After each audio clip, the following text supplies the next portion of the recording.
Well, there's no shortage of things happening in the e-mountain bike world this week. We've got a preview of Canyon's all-new Spectral on with the very exciting new auto-shift technology on some of the models. But lots of other news, right, Anna? Yeah, the German brand Maxx have revised their Jinxx Elf bike. And some a preview of some new things possibly from TQ. Ooh.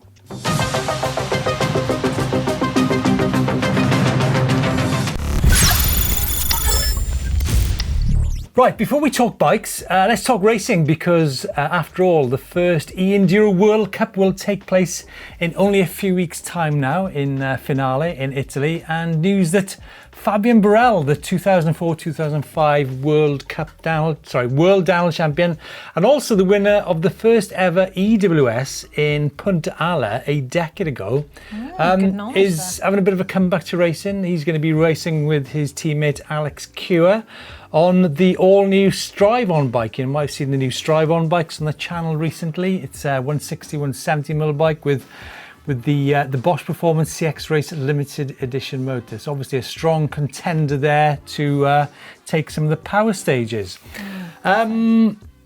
Excited with the racing, Anna? Very excited, yeah. I mean, Borel's like really good at climbing actually, as much as he's a descender by nature. He is a very good tech climber, so that's going to be exciting. Pairing it with a Bosch as well, like it's really like sort of top end power. Yeah. It's going to be punchy, the two of them together. Any racing on the horizon for you? I would love to. You asked me this last time I was on the show, and I said, "Get me an e-bike, and I'll race. I'll race an XC Enduro." Okay, you want to race an World Cup race? Would be cool. Yeah, okay. I reckon I'd like that. Yeah. The Canyon Spectral on, possibly one of my favourite e-mountain bikes ever. Anna, it's definitely one you should get in the fleet. I think. Yeah, all the other presenters are like.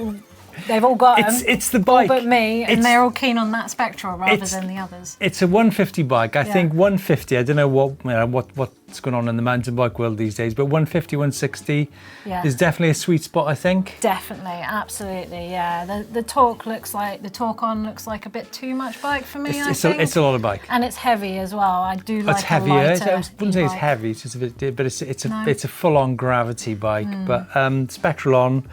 150, 160 this year, and remember it was 150, 150 last year.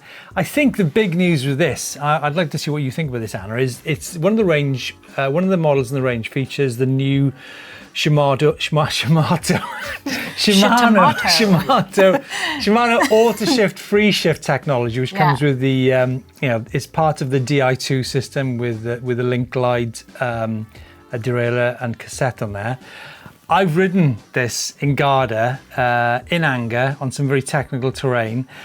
I do believe it's one of the biggest step changes in technology for quite a long time. I mean, some people say it's not, it's a sticking plaster in terms of replacing the derailleur. But, I think there's two things for me. The first one is when you ride an e-bike, some people who aren't tuned into the fact that you've got to spin the right cadence to get the most of the motor. So I think people who are new to e-mountain bike is great. Also, it blew my mind that we went up this road and then the trail turned into a technical climb and it just changes gear for you. Yeah, it knows. Yeah. It's mental. Yeah, it's crazy clever. Yeah. And free shift as well. I think as well, when you're doing those undulating trails and it's changing for you as you're freewheeling, I think that's genius. It's like switchbacks. I mean, how many times have you come out of switchback in the wrong gear? Yeah, I know exactly what you mean. Yeah. So I feel sorry for mountain bikers that this technology is available. I'm super jealous actually, being in the non-E world, that you've got this and ABS brakes as well. And I think those are two of the cutting edge developments in the last 5 years. It's pretty big. Folks, one thing you need to know is that the new Spectral comes with the new Shimano EP801 motor, which has got a higher peak power of 600 watts. So there's a considerable change over the old EP8 system. So there's 4 models in the range. You've got the Spectral on CF7, starting the range out at €4,999, and that will come with a 720 watt-hour battery.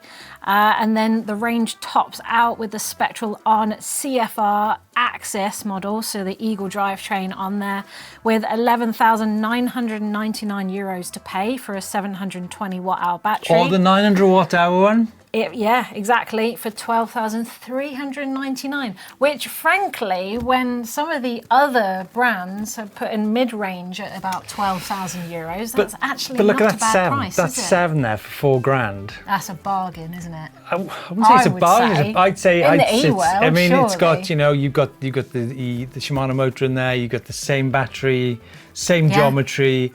I mean, it's just it's just little bits and pieces here and there, which add up to £7,000 more. But as you mentioned, guys, we've ridden the bike in anger on the slopes of Garda. Truly terrifying, I have to tell you that. But these bikes are now available on the shelves.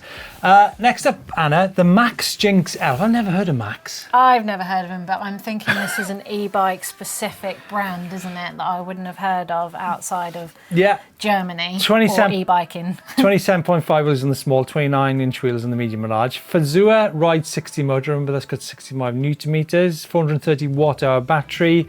And of course, the integrated Fazua LED on the top tube. The large bike, as Anna mentioned, it is one of the light assist bikes, weighs in at 21.35 kilos, and prices from 6,499 euros. It looks nice. I'm into it. It's clean. And I'm into light bikes, and I'm into removable batteries, so I'm all on board. Right.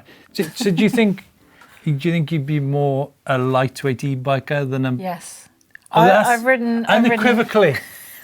I just don't think I've got the upper body strength to be riding as fast as I want to downhill with the weight of a proper full-fat enduro bike.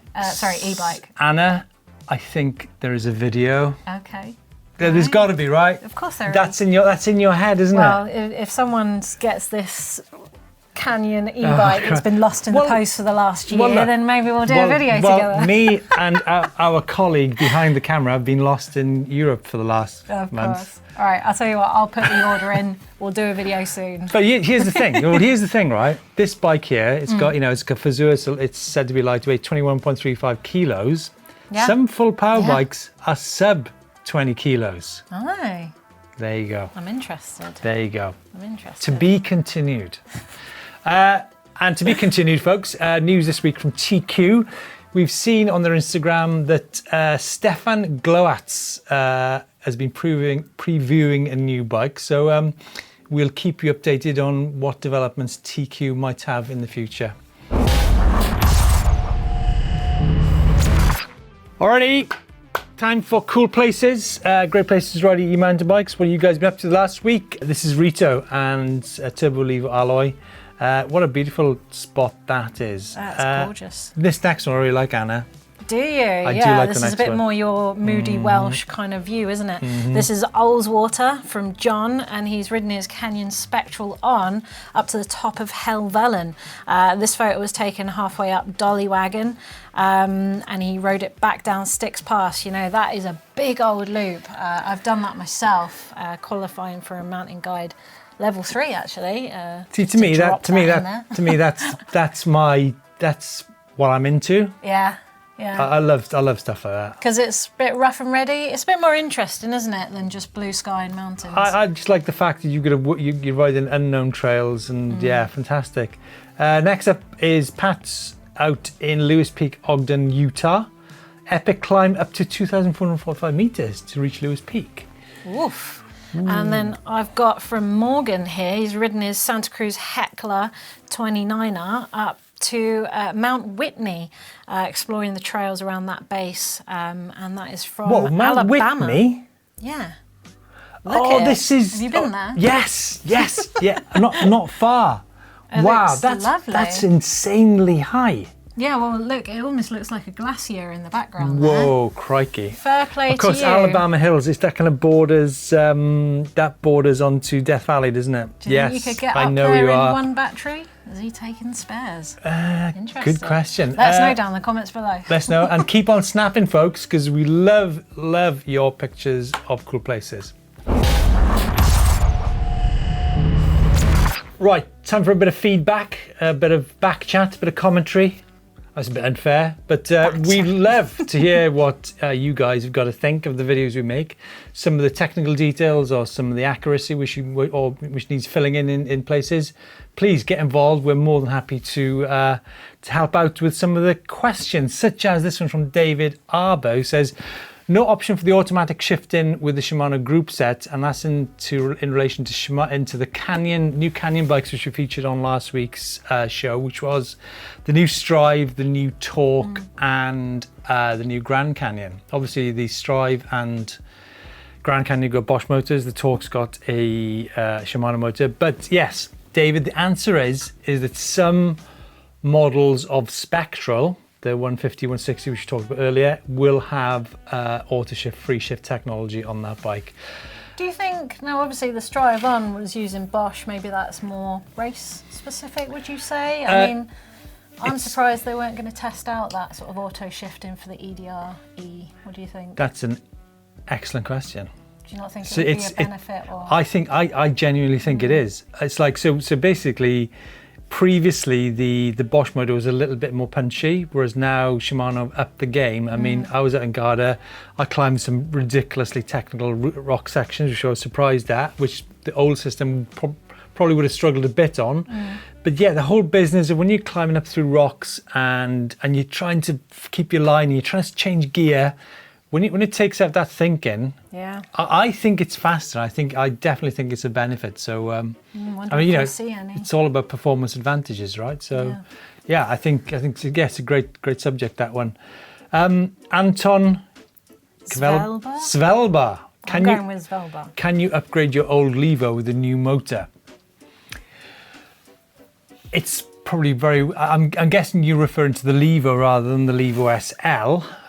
I'll answer both for you. So in terms of the Levo, it depends on what generation Levo it is. Obviously the first gen are different to the kind of second gen motors. But I think what's interesting is I think some companies now are upgrading the internals of some of the Levo motors to make them have a longer lifespan. Obviously it's a pretty well-known story that, you know, some of the Levo motors haven't been that reliable. But in terms of the new Levo SL, will the new Levo SL fit into the older one? I think it's possible, but I think the question there is how would you actually get hold of one of the new motors? So hope that answers your question. Right, considering reliability and sustainability has come up quite a lot in the comments of EMBN lately, we thought the question of the week this week would be to ask you if you have any tips on how you can increase the longevity of your EMTB, be that your motor or your drivetrain or anything. Let us know down in the comments below, what do you do to keep the life on your bike? Anna. Yes. Bike Vault. Yes. I really like this bike. Yeah. But look at that puppy. Is the puppy real? It doesn't look it, does it? That is a cross between a teddy bear and a real life dog. Oh, very, very cute. And a nice Trek Rail 9 there. Yeah. You've seen how they got the old battery cover, different colour there. Quite cool. Have they changed that out? Yeah, I like it. That. I like it's a nice touch. I wonder what came first, the battery cover or the grips? Go on then. It's on Iron Maiden Trail. I don't know where that is. Go on then, Anna. Love it. It's nice, super nice. Yeah. Super nice. Super nice. Oh, it's very classy. Super nice. Jason White, U180, Bulk Mountain, Port Talbot, Swansea. Ooh, solo XC ride, nice. It's a nice shot. It's nice. Oh, this next one. Look at this, Travis, Giant Trans with Mazzocchi Bomber Coil, 160 Zeb. All of the orange accessories. It's nice. Look, oh, come on. It's Are you kidding me? What, with like the orange on the trees as well? You think he's colour coordinated his bike to the moss come on, and the algae? That's super nice every day of the week. Okay, it's super nice. Can I? You can have that, yeah. Really? Yeah, I don't. Nice. Oh, come on. It's got to be, isn't it? Yeah, it's sure. Oh, another puppy. It's a good dog. It's a good dog. He's a good dog. What's the dog's name? Pivot Shuttle. My border collie's name is Queen. Queen. Yes, Queen. And looks to me, Anna, to that bike. I like has the dog been doing some training in those sticks behind? He might have done, or maybe that's for the pivot. Have you got a dog? No, I don't. You like a dog? Nah. You're not a dog person? Too much hassle. I've got to ride my bike. Yeah. Folks, did we give that a nice, super nice?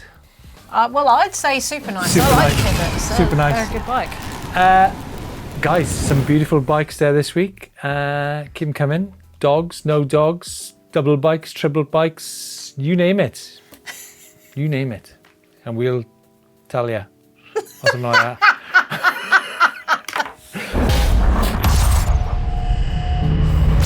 Right, let's crack on. Getting social. What have we spotted this week? Oh, well, apparently we've gone a bit rogue. We've looked at Twitter and TikTok. Do you even know what TikTok is, Steve? There's no need to be like that, Anna.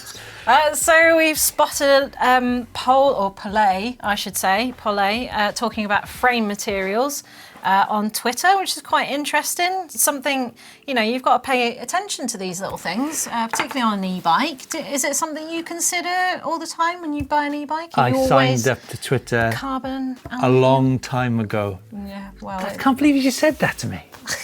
it's kind of... But what is TikTok? Yeah. I'll show you later. Yeah. I'll show you some fun things.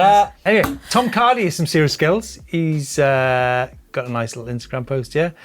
And then also, Canyon shared this video of Sam Pilgrim having a blast on his talk on. I think Canyon were at the Forest of Dean in the weekend. Did you go? Oh, no, I did. No, because I was being silly doing an Xterra with Heather. What does from Xterra GTN. mean?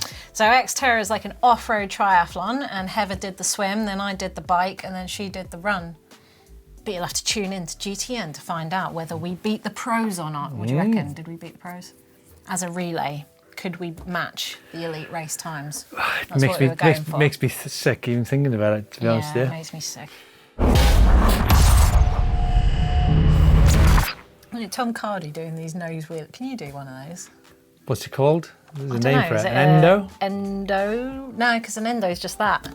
It's a What nose, is a nose nose wheelie? rolly? I don't know. I'm too old to know Is what it a these tricks are called. You're too old. I am. I'm 40 next year, Steve. Whoa, party! I'm chasing. I'm Have biting your you heels. got a party organised? Forget everything else. Actually, I was thinking about doing a big 4 for the Big 4-0 and doing 4 massive races like Mega Avalanche, like some Trans BC, maybe on the XC bike and Trans NZ, maybe Interesting. on the Enduro. So what's the top? You're not done the Mega Avalanche then? Never done it. You're my advice? Yeah. Do it and get it done. It's done Yeah, then. yeah. Park it. Done that. Downeyville Classic. Oh, the what? Downeyville Classic. Right. I'll It's look like into that. an insane location and beautiful place to ride. Yeah, I'd put that on your hit list. Right, then. It's like more social as well as racing. But that's exciting. It is. Coming up on the channel this weekend, we've got a look at the best Bosch e-mountain bikes and how to buy them. And that's it for this week's show, Anna. Thanks so much for... Thanks for having me. I haven't told you thanks so much for what yet. Oh. Anyhow, guys, let us know your thoughts of the new Canyon Spectral. Any questions about that bike, let us know in the comments down below, and we'll see you next week with somebody new. What? Did I just say that? Oh, yeah.